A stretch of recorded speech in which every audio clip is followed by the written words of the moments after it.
আসসালামু আলাইকুম, hello viewers. Excel 2010 এর অ্যাডভান্স লেভেলে অর্থাৎ কিছু টিপস, শর্টকাট এবং ট্রিক্স পর্বে আপনাদেরকে স্বাগতম। আইটি বুথ বরাবরই আপনাদেরকে নতুন নতুন টিপস, ট্রিক্স এবং টিউটোরিয়াল দিয়ে উপকার করতে চাই এবং নতুন নতুন যত টিপস, ট্রিক্স সেটি আপনি আইটি বুথের চ্যানেলে পাবেন সবসময়। সো দ্যাট আইটি বুথের চ্যানেলটিকে সাবস্ক্রাইব করে রাখুন এবং নোটিফিকেশন অন করে রাখুন যাতে আমাদের আপডেট টিউটোরিয়ালটি আপনি দ্রুত পেতে পারেন। ব্র্যান্ডিং করলাম, তাই না? ওকে, তো চলুন আজকে আপনাদের একটি টিপস দেখাই কিভাবে র্যান্ডমলি বিভিন্ন সেলে আপনি ডাটা ইনসার্ট করবেন। সে আমি এই সেলে, এ সেলে, এখানে বা এই অংশে ডাটা একই সাথেই ইনসার্ট করতে চাচ্ছি, বাট আমি যে সেলগুলো সিলেক্ট করছি সেটা র্যান্ডমলি।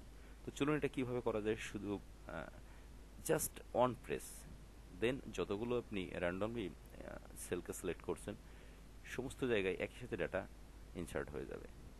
তো প্রথমে আমি র্যান্ডমলি, চলুন আমার এই ওয়ার্কশিটের বিভিন্ন সেলকে সিলেক্ট করি। তো র্যান্ডমলি সিলেক্ট করার জন্য আপনার কিবোর্ড থেকে অবশ্যই কন্ট্রোল বাটনটি প্রেস করে রাখতে হবে। আমি কন্ট্রোল বাটন প্রেস করলাম, দেন সেলটাকে সিলেক্ট করার জন্য মাউস থেকে লেফট বাটন প্রেস করলাম। এই অংশ, এই অংশ, এই অংশ, আমি চাচ্ছি যে এখানে 2 থেকে 3টা সেল সিলেক্ট করব, এখানেও সিলেক্ট করব আর কি, আমার ইচ্ছা মতো। তো সমস্ত যে বিভিন্ন র্যান্ডমলি সিলেক্ট করা সেলগুলো আমি একই সাথে ডাটা কীভাবে ইনপুট করব, আর সমস্ত সেলগুলো সিলেক্ট করার সময় আমি কিন্তু অবশ্যই কন্ট্রোল প্রেস করে রেখেছি এবং সে সাথে মাউসের লেফট বাটনটি প্রেস করতেছি একটা অংশ সিলেক্ট করার জন্য। তো আমি এইখানে ডাটা ইনসার্ট করব, সেটা নিউমেরিক্যাল ভ্যালু হতে পারে অথবা আপনার কোনো অড হতে পারে। তো এই অংশ সিলেক্ট করে আমি প্রেস করে রাখা কন্ট্রোল বাটনটি ছেড়ে দিলাম, দিয়ে অংশ আমি ডাটা ইনসার্ট করলাম। সে আমি এখানে লিখলাম আইটি বুথ। এই ডাটাটা আমরা সাধারণত ইনসার্ট করার জন্য এন্টার কি প্রেস করি, যেহেতু আমি র্যান্ডমলি সমস্ত জায়গায় ডাটাটা ইনসার্ট করতে যাচ্ছি, এই জন্য আমি শুধু এন্টার কি প্রেস করব না, আমি এখানে কন্ট্রোল প্লাস এন্টার একই সাথে প্রেস করব।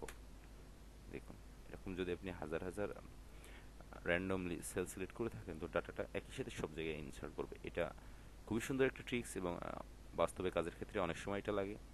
তো থ্যাংক ইউ ফর ওয়াচিং। যদি আমাদের ভিডিওটি ভালো লেগে থাকে তো অবশ্যই লাইক দিবেন, কমেন্ট করে আপনার মূল্যবান মতামত জানাবেন, যাতে পরবর্তী ভিডিওটি আরও সুন্দর বা সাবলীলভাবে আপনাদের সামনে উপস্থাপন করতে পারি। চ্যানেলটিকে সাবস্ক্রাইব করে রাখবেন, নোটিফিকেশনটি অন করে রাখবেন, যাতে পরবর্তীতে আমাদের আপডেট ভিডিওগুলো আপনারা পেতে পারেন। থ্যাংক ইউ, ভালো থাকবেন সবাই। পরবর্তী পর্বে দেখা হবে। আল্লাহ হাফেজ।